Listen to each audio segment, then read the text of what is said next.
Assalamualaikum warahmatullahi wabarakatuh. Kita bertemu lagi di channel Stud Lazy. Nah, kali ini kita akan menjelaskan tentang materi memori dalam dunia komputer. Oke. Di sini ada dosen pengampu, yaitu Pak Sultan Faisal, Eskom Mkom. Ingat, stay home and stay learn. Oke, next. Nah, saya akan memperkenalkan saya terlebih dahulu, yaitu saya dengan Gusti Devianto sendiri dengan NIM 18 416 255 20 1119. Saya dari kelas IF 18F. Dan bisa juga kunjungi email saya yaitu gustiarifianto@gmail.com.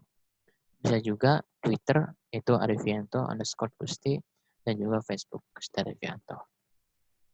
Nah, pengertian memori. Pengertian memori tersebut ialah media yang menyimpan data atau informasi sementara atau permanen pada komputer. Memori sendiri ini ada beberapa yaitu flip-flop, register, dan memori. Flip-flop ini memori dengan 1 bit. Jadi di sini ada contohnya nih, gambar hanya memuat 1 kotak doang, jadi hanya 1 bit. Terus register yaitu memori n bit atau suatu lokasi. Jadi register ini hanya lokasi. Jadi lokasinya yang satu. Ini kayak array gitu. Satu lokasi. Terus memori itu penyimpan data n bit dan m lokasi. Jadi ada 2. Ada banyak kayak matriks gitu. Jadi ada 4 bit, MSB dan LSB. Nah, di sini ada bilangan biner. Selanjutnya ada macam-macam memori. Nah, macam-macam memori ini ada 2, yaitu RAM dan ROM. Di sini RAM yaitu dengan panjangan Random Access Memory. RAM ini merupakan chip yang menyediakan fungsi penyimpanan data yang bersifat dapat dibaca dan ditulisi dan sifatnya sementara. Jadi ini data sih nggak permanen. Jadi misalkan contohnya RAM ini harus dicolok listrik lah gitu. Untuk kalau misalkan listrik dicabut, otomatis datanya sudah hilang. Gitu. Jadi sementara penyimpanannya. RAM sendiri ada 2 jenis, yaitu static and dynamic. Nah, selanjutnya ada ROM, yaitu read only memory. Maaf, salah. Read only memory, yaitu merupakan chip yang menyediakan fungsi penyimpanan data yang bersifat hanya dapat dibaca, tidak dapat ditulis, dan sifatnya permanen. Contohnya seperti hard disk lah gitu kan. Nah, jenis-jenisnya itu ada 3, yaitu PROM, EPROM, dan EEPROM. Selanjutnya jenis-jenis penyimpanan ROM. Nah, di sini ada 3 jenis-jenis penyimpanan ROM, yaitu PROM, EPROM, dan EEPROM.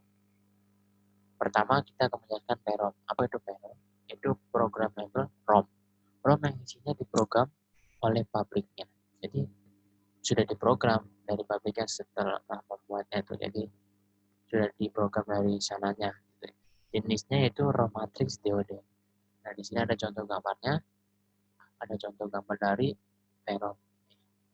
Selanjutnya, EPROM itu erasable PROM. ROM yang dapat dihapus dan diprogram isinya oleh pengguna. Contohnya itu UV EPROM. ROM yang dihapus dengan ultraviolet. Contohnya seperti di samping ini gambarnya.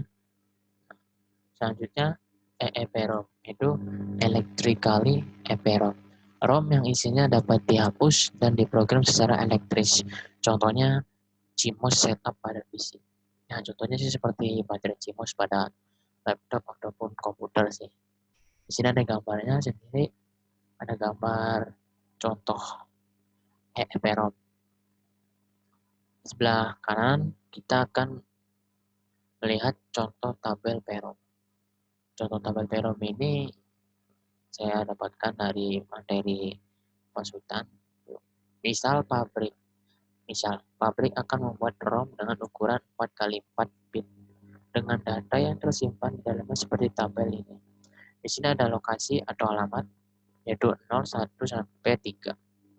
Terus di sini ada data dalam biner, di sini data 3, data 2, data 1, dan data. Di sini ada bilangan biner yaitu 1100. Bisa dapat 3 data sini. Terus data dalam hexadesimal. Ini bilangan hexadesimal itu memang ada C, ada A. Jadi untuk menggantikan angka. Nah, kenapa ini bisa jadi C? Di sini bilangan biner ini kita ubah menjadi bilangan desimal terlebih dahulu.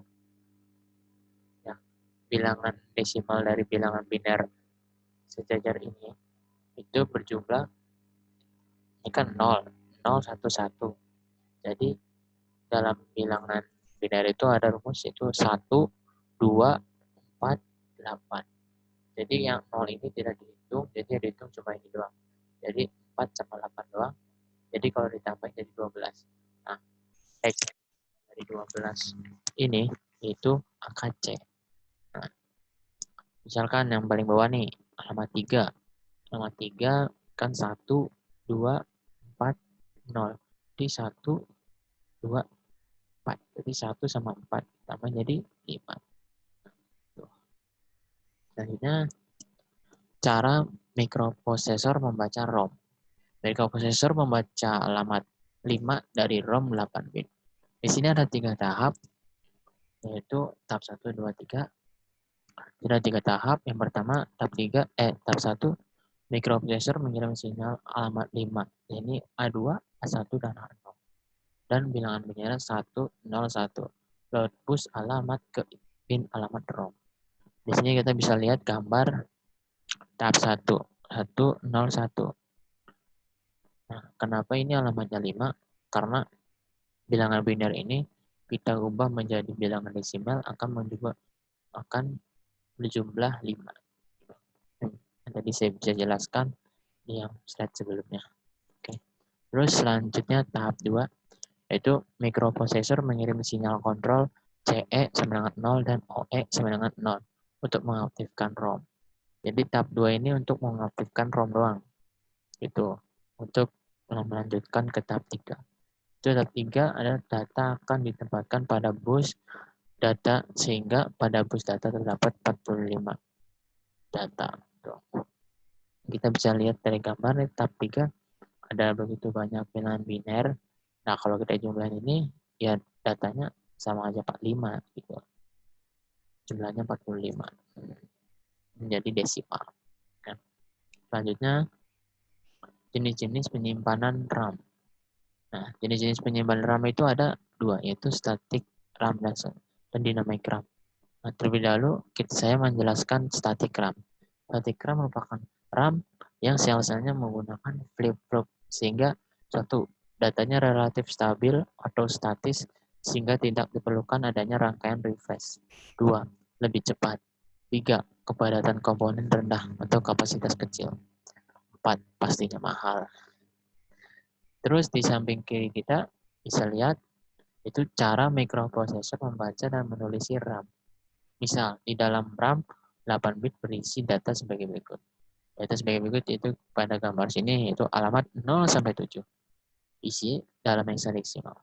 Nah, ini hexadesimal ini yang tadi saya jelaskan di slide sebelumnya sih. Sama.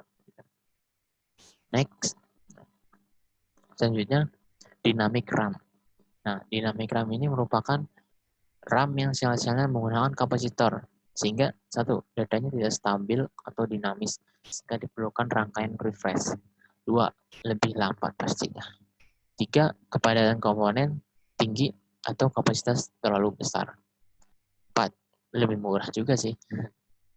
Terus di sini kita bisa lihat koneksi, ada gambar, contoh gambar dari koneksi di RAM, data and bit. Nah, kita bisa lihat di sini ada address bus dan data bus. Jadi address bus ini